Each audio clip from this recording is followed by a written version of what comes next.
Hi, I am Lory Rouse. I'm Jesse Rouse's ex-wife. I am the mother of Melanie, Moses, Tabitha, and Christopher Rouse. I lived down in South Dakota when the accusations came out. I was in total shock. We went shopping, came back, and there was a policeman and a social worker, I guess, there grabbing kids. I kept on asking for a paper. They didn't have a legal paper. They had a little tiny piece of paper with names on it. They grabbed the kids and told us to go to the tribal hall the next day. And they had explained everything. So the next day we went down there and met Dan's husband. We were under the impression from the day we met him that he was an FBI agent. And he explained to us what was going on. At the time it was Desmond, Garfield, and another guy. I can't think of his name right now, that were being accused of this. They had no clue who I was, so they had no clue that they had taken my kids too.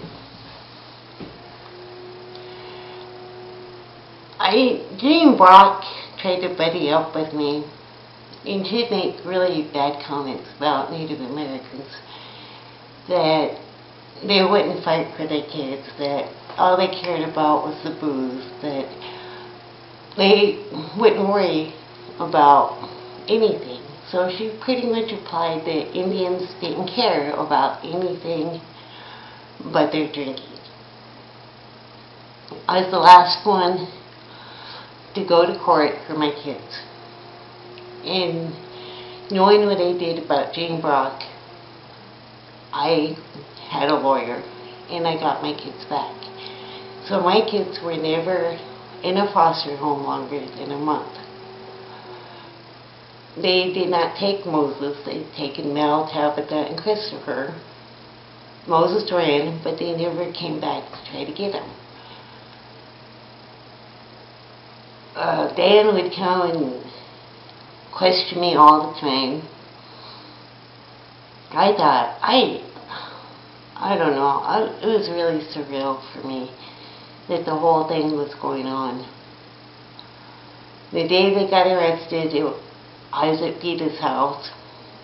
They had surrounded her house, and Dan husband stuck his head through the window, and Vita shut the window on his head. I thought that was great. Really, we knew people were getting arrested. Not sure who all. But by that time, Jesse and Moses had already told us what was going on, what the kids had been doing. I know that we went to the lawyers. They said something about rape victims did not have to talk about their past sexual life. Even as kids, I thought that was kind of odd because they shouldn't have had a sexual history by that time. I had been through a lot with Mel, so I understood it a little bit better. And it was just odd.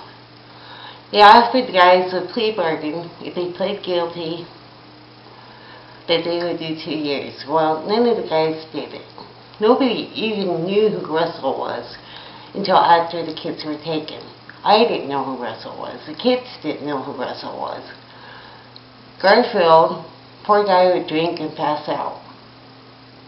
Desmond and Jesse did their thing, but usually not at the house.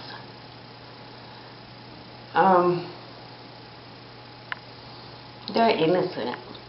I know this. I have known Jesse since 1986. Desmond, Garfield, since then. None of the guys have a line like that. They love their nieces. Jesse loves his kids. And we never ever hurt them.